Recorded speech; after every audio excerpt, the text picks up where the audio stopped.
সরকারি মাধ্যমিক বিদ্যালয় সহকারী শিক্ষক নিয়োগ পরীক্ষা ২০০৯। কোনোদিন কর্মহীন পূর্ণ অবকাশে বসন্ত বাতাসে অতীতের তীর হতে যে রাত্রে বহিবে দীর্ঘশ্বাস, ঝরা বেকুলের কান্না বেঁধিবে আকাশ। উপরিউক্ত চরণের রচয়িতা কে? উপরিউক্ত চরণের রচয়িতা হচ্ছে শামসুর রহমান। কোনটি নাম ধাতুর উদাহরণ? নাম ধাতুর একটি উদাহরণ হচ্ছে মুসরানো। শত্রুকে পীড়া দেয় যে, এর সঠিক বাক্য সংকোচন কি? এর সঠিক বাক্য সংকোচন হচ্ছে পরন্তপ।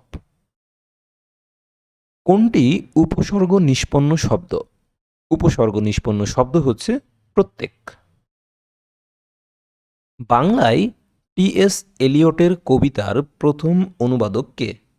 বাংলায় টি.এস. এলিয়টের কবিতার প্রথম অনুবাদক হচ্ছে রবীন্দ্রনাথ ঠাকুর। সূর্যগ্রহণ গল্পটি কে রচনা করেছেন? সূর্যগ্রহণ গল্পটি রচনা করেছেন জহির রায়হান। পরশুরাম কার ছদ্মনাম? পরশুরাম রাজশেখর বসুর ছদ্মনাম। বৃত্তসংহার কাব্যগ্রন্থের রচয়িতা কে? বৃত্তসংহার কাব্যগ্রন্থের রচয়িতা হচ্ছে হেমচন্দ্র বন্দ্যোপাধ্যায়। কোন বাক্যটিতে অনন্যয়ী অব্যয়ের ব্যবহার হয়েছে? অনন্যয়ী অব্যয়ের ব্যবহার হয়েছে এমন একটি বাক্য হচ্ছে আমি আজ আলবৎ যাব। কোনটি অকর্মক ক্রিয়ার উদাহরণ? অকর্মক ক্রিয়ার উদাহরণ হচ্ছে আমি চোখে দেখি না। নত্ব ও সত্যবিধান বাংলা ব্যাকরণের কোন অংশের আলোচ্য বিধয়? ধ্বনিতত্ত্বের আলোচ্য বিষয়। তাড়নজাত ধ্বনি কোনটি? তাড়নজাত ধ্বনি হচ্ছে র। ইলেক বা লোপচিহ্ন এর ক্ষেত্রে বিরতিকালের পরিমাণ কোনটি হবে? থামার প্রয়োজন নেই। কোনটি বিষমী ভবন এর উদাহরণ?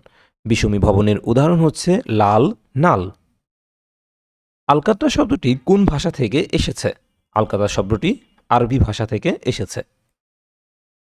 যে ছন্দে যুক্তধ্বনি সবসময় একমাত্রা হিসেবে গণনা করা হয় তাকে কি ধরনের ছন্দ বলে? অক্ষরবৃত্ত ছন্দ। হৃদয় মাঝে মেঘ উদয় করি, নয়নের মাঝে ঝরিল বাড়ি। এখানে কি ধরনের অলঙ্কার এর প্রয়োগ হয়েছে? অসঙ্গতি। কোন বানানটি সঠিক? সঠিক বানান হচ্ছে সরস্বতী। কোনটি সাগর শব্দের প্রতিশব্দ নয়? সাগর শব্দের প্রতিশব্দ নয় সবিতা। গলায় গামছা যার, এটি কোন ধরনের বহুব্রী সমাসের ব্যাসবাক্য? এটি বেধিকরণ বহুব্রী সমাসের ব্যাসবাক্য। জীবনানন্দ দাশের রচিত কাব্যগ্রন্থ কোনটি? জীবনানন্দ দাশের রচিত কাব্যগ্রন্থ হচ্ছে ধূসর পাণ্ডুলিপি। যে নাচে টটিনি জল টলমল করে, এই বাক্যে জল শব্দটি কোন কারকে কোন বিভক্তি? কর্মে শূন্য বিভক্তি। পোস্টেজ শব্দটির পারিভাষিক শব্দ কোনটি? পোস্টেজ শব্দটির পারিভাষিক শব্দ হচ্ছে ডাকমাসুর। কোনটি শামসুর রহমানের রচনা? শামসুর রহমানের একটি রচনা হচ্ছে গোলাপ ফুটে খুকির হাতে। কোন বাক্যে নিম্নরেখ শব্দ বিশেষ্য রূপে ব্যবহৃত হয়েছে? গভীর। এখানে পুরো বাক্যটা নাই, এটা প্রশ্নটা হচ্ছে ভুল আছে। ভালো করে পড়লে সফল হবে বাক্যটিতে ক্রিয়ার কোন ভাবের প্রয়োগ ঘটেছে? সাপেক্ষ ভাব। কোন শব্দটিতে আরবি উপসর্গের প্রয়োগ আছে? আরবি উপসর্গের প্রয়োগ আছে এমন একটি শব্দ হচ্ছে আম। পাথরে পাস্কিল বাগধারাটির সঠিক অর্থ কোনটি? পাথরে পাস্কিল বাগধারাটির সঠিক অর্থ হচ্ছে সুখের সময় বা ভাগ্য সুপ্রসন্ন। শিক্ষায় মন সংস্কারমুক্ত হয়ে থাকে বাক্যটিতে কোন অর্থ প্রকাশ পেয়েছে? অভ্যস্ততা অর্থ।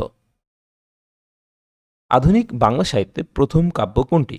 আধুনিক বাংলা সাহিত্যের প্রথম কাব্য হচ্ছে মেঘনাদ বধ কাব্য। পাথরে পাস্কিল বাগধারাটির সঠিক অর্থ কোনটি? এটার বাগধারাটির সঠিক অর্থ হচ্ছে পরন্তপ।